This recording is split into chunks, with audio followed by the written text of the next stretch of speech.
හරි. අද අපි ඔබට අරගෙන එන්නේ 10 වසර ගණිතය පළි පාඩම පරිමිතිය හා සම්බන්ධ රිවිෂන් වීඩියෝ. එතකොට අපි මේකෙදි කතා කරන තල රූපවල පරිමිතිය.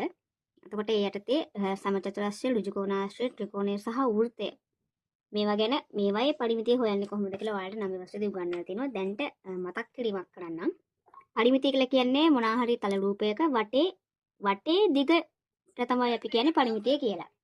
එතකොට සමචතුරස්‍රයක් මේ තියෙන්නේ පාද හතරම සමානයි. සමචතුරස්‍රයක පරිමිතිය හොයන්නේ මේක පාදයක් දිග පැති හතරක් තියෙන හින්දා හතරෙන් ගුණ කරලා තමයි අපි සමචතුරස්‍රයක පරිමිතිය හොයන්නේ. නම් අපිට ලියත හැකි පරිමිතිය සමානයි 4 වැඩි කිරීම පාදයක දිග. ඊළඟට ඍජුකෝණාශ්‍රය. ඍජුකෝණාශ්‍රයක් ගත්තාම ඍජුකෝණාශ්‍රයක දිග පැති දෙකක් තියෙනවා. ඒ වගේම පල්ල පැති දෙකක් තියෙනවා. එතකොට මේකේ වටේ දිග හොයනකොට දිග පැති දෙකකුයි පල්ල පැති දෙකකුයි අහුවෙන හින්දා පරිමිතිය ලියනවා. පරිමිතිය හොයනවා. මෙන්න මේ දිග පාදයට පළල පාදයක් එකතු කරලා දෙකෙන් ගුණ කරනවා. ඊළඟට ත්‍රිකෝණයක පරිමිතිය හොයන්න යන්නේ. ත්‍රිකෝණයක පරිමිතිය හොයද්දී ත්‍රිකෝණයකට පාද තුනක් තියෙනවා. එහෙනම් අපි මේකෙදි පරිමිතිය විදිහට ගන්න මෙන්න මේ පාද තුනේ දිගේ එකතුව.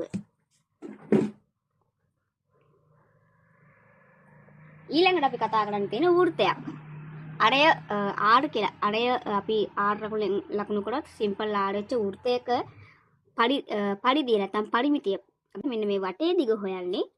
අපි ලියනවා පරිමිතිය සමානයි නැත්නම් පරිධිය සමානයි 2πr.